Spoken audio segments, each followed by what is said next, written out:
I said, but realistically speaking, son, you live with 2 hoes. Black man can't earn a decent wage in this state. That is absolutely crack a cowboy like you gonna try to throw me out on the street. It was like, ooh, nothing I had ever seen. And I saw him and he was just shaking. And I remember going to him and I said, oh God, I said, Bernard, please don't die. Why did Bernie Mac have such a tough life? What challenges did he face before becoming famous? How did his personal struggles affect his career? Did Bernie Mac ever get the chance to live the peaceful life he deserved? Actor, comedian Bernard McCullough died early Saturday morning at Northwestern Memorial Hospital in Chicago. A publicist for the 50-year-old says he passed away from complications due to pneumonia. What really happened in the end, and why is his story still so important today? Let's take a closer look at his life and legacy. He was a smooth, articulate, real nice dresser. I could see why my mother, probably was attracted to him. Bernie Mac was born on October 5th, 1957 in Chicago, Illinois. His full name was Bernard Jeffrey McCullough. Mac grew up in a tough part of Chicago's South Side. He was the second child of Mary McCullough and Jeffrey Harrison. There was a lot of people in this house. At one point, it might have been 10 people in a 2-bedroom apartment. That's a lot of people. Bernie's childhood was full of heartbreak. When he was 16, his mother died of cancer. Not long after, he also lost his older brother, grandmother, and estranged father. These losses hit Bernie hard, but they also shaped who he became. I came from a place where there wasn't a lot of joy, Bernie once said. I decided to make other people laugh when there wasn't much to laugh about. My grandfather was a deacon of the church. He was go to work, pray. One memory that stayed with Bernie forever was seeing his mother suffer from breast cancer.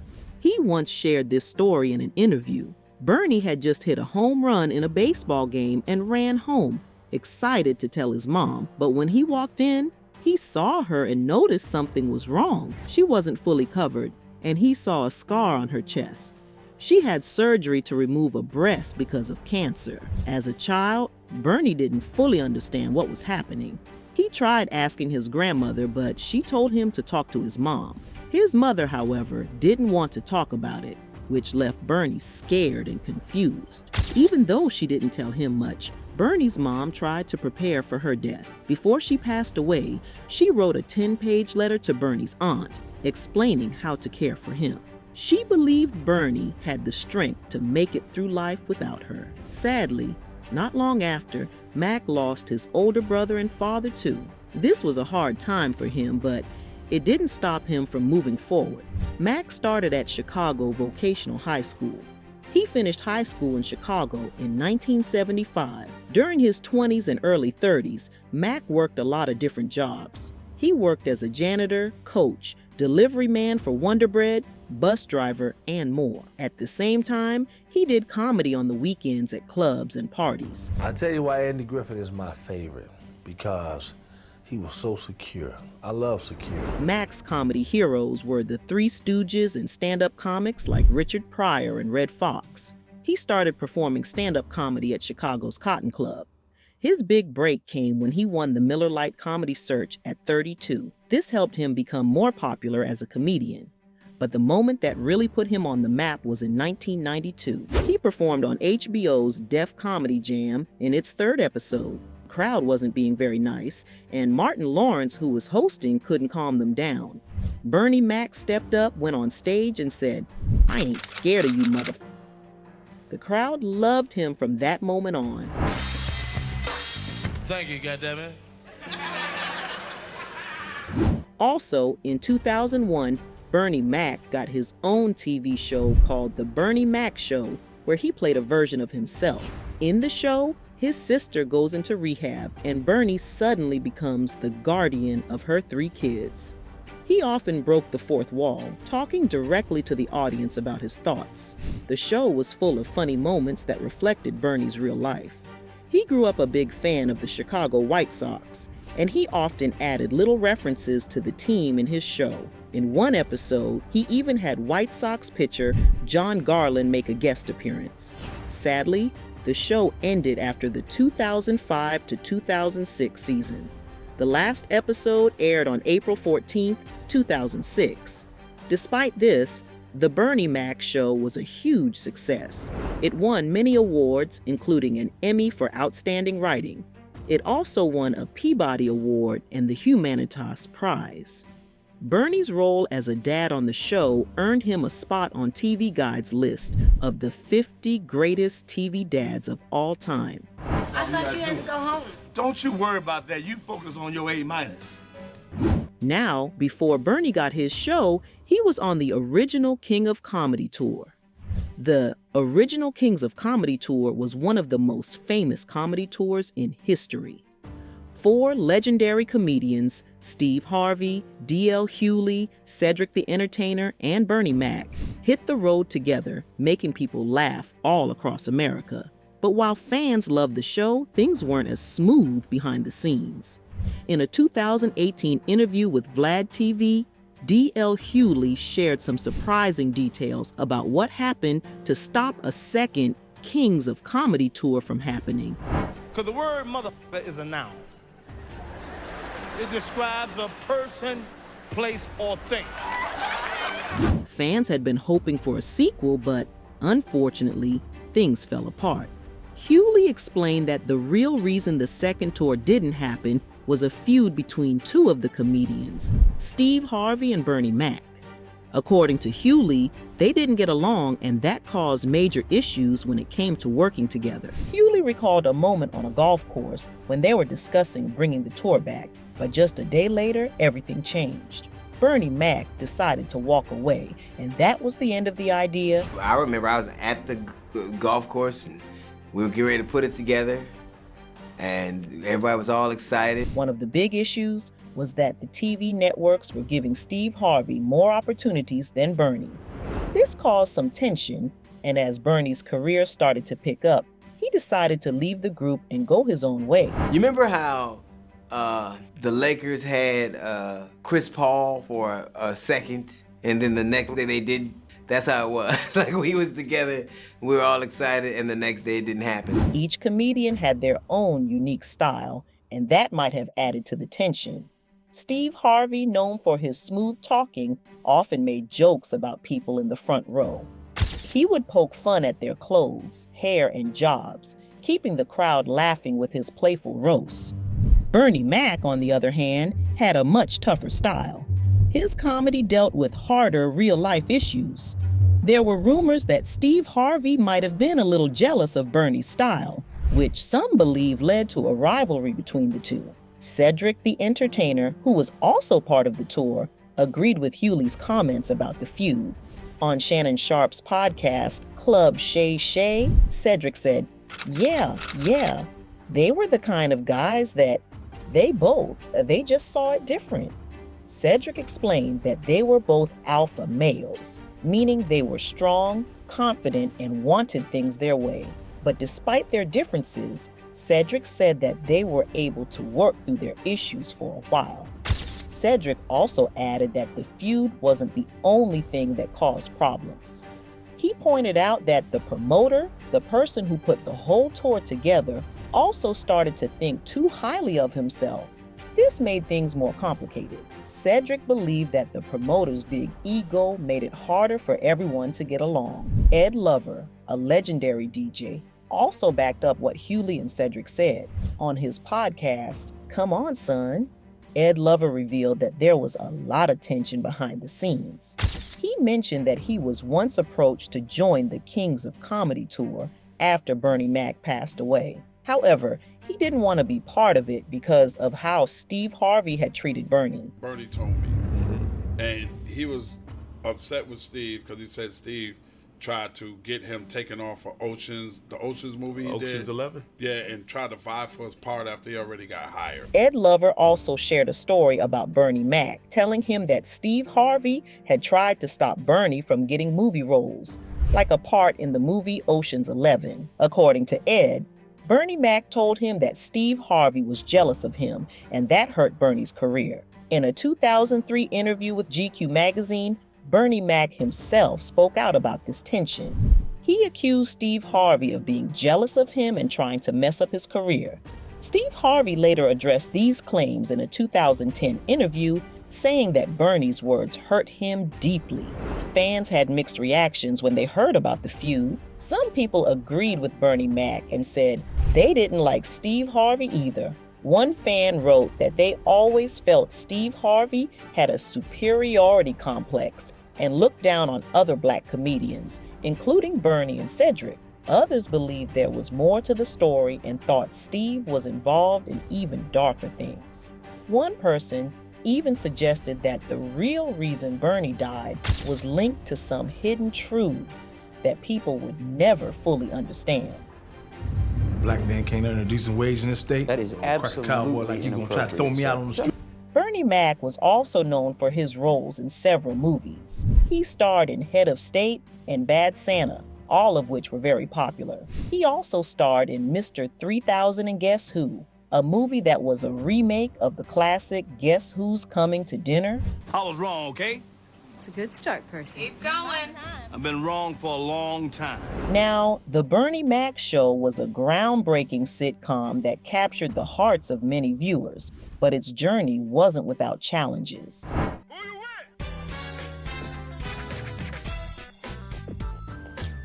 The show, which premiered on Fox in November 2001, was full of ups and downs, especially when it came to disagreements about its direction. Bernie Mac, the star and creator of the show, always had a clear vision. He wanted the show to reflect the humor and authenticity of his stand-up comedy. But sometimes the network executives at Fox didn't always agree with him, which led to a lot of tension behind the scenes. Larry Wilmore, who created the show, thought Bernie Mac was perfect for the role. Larry had been impressed by Bernie's performance in the original Kings of Comedy, especially a funny and touching routine where Bernie talks about taking care of his sister's kids. This routine gave Larry the idea to base the show around Bernie's character looking after his sister's children. Larry felt that the mix of heart and humor in this story would make audiences connect with Bernie in a special way. What I'm saying is, I can pimp this ride. Yeah, pimp it. Pimp it out. When the Bernie Mac Show first aired, it was an instant hit.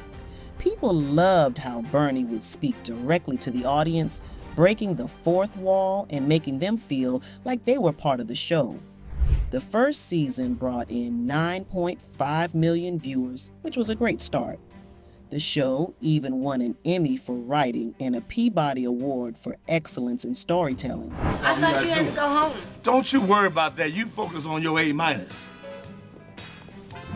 However, despite these successes, Fox seemed to be unhappy with the show. In its second season, the show was moved to a tough time slot, competing against My Wife and Kids on ABC, a popular sitcom starring Damon Wayans. Even though the Bernie Mac Show still had a loyal following, it struggled to beat My Wife and Kids in the ratings. This created pressure for the show, and the executives at Fox seemed to keep pushing for changes. Bernie Mac was very protective of his style, and this led to some disagreements with the network. Bernie wasn't afraid to stand up for what he wanted, and Larry Wilmore, the creator, had issues with the network from the very beginning. The network started interfering with Larry's ideas, and things got worse as time went on. Bernie was so raw in the clubs. If you were a watered-down version of Bernie on TV, it just wasn't going to work because people didn't want to see that. By the middle of season 2, Bernie and Larry's relationship began to fall apart. Larry talked about how Fox tried to come between him and Bernie, and he even wondered if Bernie felt that his ideas were being taken away. Larry was eventually fired during the second season as the network wasn't happy with the show's lack of laughs. One of the biggest disagreements came after the very first episode, when Bernie's character spanked his nephew in a drugstore. The network didn't like this and asked Larry to change it. Larry defended the scene, saying that in black families, spanking kids was common. This comment upset the network, and it was just one of many clashes. After Larry left, Fox moved the show to different time slots, hoping to attract more viewers. But this constant shifting confused the audience, and the ratings started to drop. The show was moved from Wednesdays to Sundays, then Mondays, then back to Wednesdays, and finally to Fridays. This made it difficult for fans to keep track of when the show was on, and as a result, fewer people watched. By the final season, the show's ratings had dropped to just 3.6 million viewers. Although it ended with a smaller audience, the show's legacy as a unique and funny portrayal of family life continues to be remembered by its fans. And my nephew came in and he said, you pretty smart. I said, well, I'm all right, In July 2008, Bernie Mac performed at a fundraiser for then presidential candidate Barack Obama. The event was supposed to be a serious moment to raise money for Obama's campaign. But Bernie Mac brought his humor, which didn't sit well with everyone in the audience. Some people found his jokes offensive, and the whole thing led to a big debate. So, what exactly did Bernie Mac say? Well, his jokes weren't very different from the kind of humor he was known for. His comedy was bold, sometimes inappropriate, and often poked fun at life's uncomfortable truths. One joke in particular got a lot of attention. He joked about his nephew asking him about the difference between a hypothetical question and a real question. Bernie explained it like this. He told his nephew to ask his mom if she'd sleep with the mailman for $50,000. In the joke, the mom said she would, and the nephew also asked Bernie's daughter, who answered the same way. Bernie wrapped it up with the punchline. Hypothetically, we should have $100,000. Realistically, we live with 2 HOs. I said, but realistically speaking, son, you live with 2. Many people laughed at this joke, but others thought it was offensive, especially because it involved women in a negative way. Another joke Bernie made was about what a black first lady would be like. He joked that she'd be demanding and nagging, saying things like, "You didn't pick up the kids? You were on Air Force One and you couldn't stop to pick them up?" Some people found this funny, but others thought it was disrespectful, especially to Michelle Obama. At the time, Barack Obama was trying hard to win over female voters. Jokes like these were seen as a bad look for his campaign. Many felt it wasn't the right place or time for Bernie Mac's kind of humor, especially at an event where people were paying $2,300 a plate to attend. Obama's team quickly responded. They said Bernie Mac's jokes were inappropriate and reminded everyone that the campaign didn't agree with them, but not everyone was satisfied with this response. Some felt Bernie Mac shouldn't have been invited to perform in the first place. People had strong opinions about the situation. Some thought Bernie Mac's jokes were harmless and that comedy is supposed to push boundaries. Others felt the jokes didn't belong at an event like this. For others, comedians need to be careful about their audience, especially at serious events like fundraisers. What works in a comedy club might not work at a political event. Second, organizers need to think twice about who they invite. If they want to avoid controversy, they should pick comedians with safer material, like Sinbad, as some people joked at the time. But behind that laughter was a story most of us never knew. Bernie Mac was fighting a tough battle, and the entertainment industry didn't make it any easier for him. Actor, comedian Bernard McCullough died early Saturday morning at Northwestern Memorial Hospital in Chicago. A publicist for the 50-year-old says he passed away from complications due to pneumonia. Bernie Mac had a disease called sarcoidosis. It's not a very well-known illness, but it can be very serious. This disease causes swelling in different parts of the body, especially the lungs. For years, Bernie dealt with this condition while still working hard to entertain people. He gave everything to his fans, even when it hurt his health. In 2007, Bernie surprised everyone by announcing his retirement on The Late Show with David Letterman. He said, "I've been on the road for so many years, it's time to savor life a little bit." It was one of the few times Bernie let people see how much he needed a break. But even after that announcement, he kept working.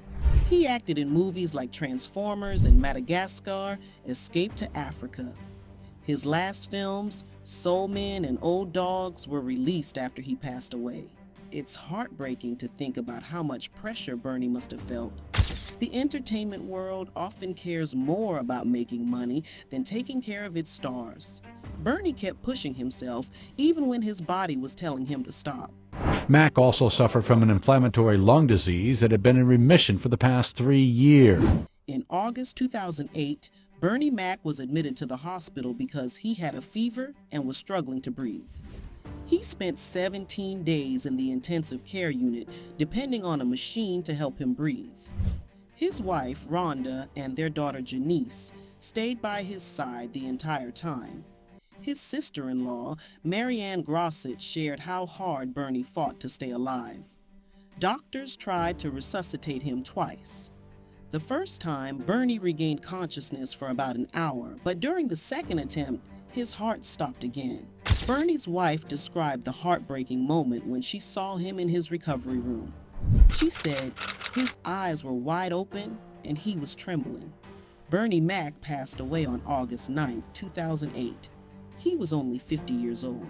It was like, ooh, nothing I had ever seen. And I saw him and he was just shaking. And I remember going to him and I said, oh God, I said, Bernard, please don't die. Could Bernie's death have been prevented?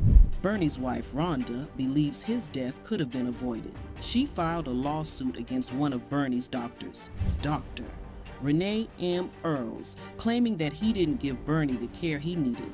Just weeks before Bernie died, he visited Dr. Earls because he was feeling very sick. He had a fever, was tired, and was having trouble breathing. Bernie stayed at the doctor's office for 9 hours, but his condition didn't improve. The lawsuit claims that the doctor didn't notice warning signs, like Bernie's fast heart rate and trouble breathing.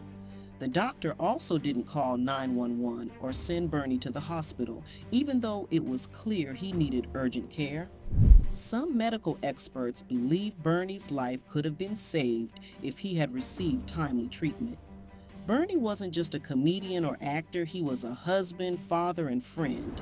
His wife, Rhonda, was by his side for 30 years. They met when they were teenagers and grew up together. Bernie's humor was one of the things that won Rhonda over. He once joked, "Girl, you better come on board this train because I'm going to be rich." The couple got married when Bernie was 20 and Rhonda was 19. They shared a deep bond, facing life's ups and downs together. Rhonda said she treasured being his wife and loved how they respected each other every day. When Bernie was in the hospital, Rhonda stayed close to him. She begged him not to leave her, saying, "Please don't die. I'm here and I'll take care of you." Losing Bernie left her heartbroken. She said, "What am I going to do?" He had been her whole world since she was 16 years old. Their daughter, Janice, also felt the loss deeply. To honor her father's memory, she started a podcast called Bernie's Daughter on what would have been Bernie's 66th birthday in 2023.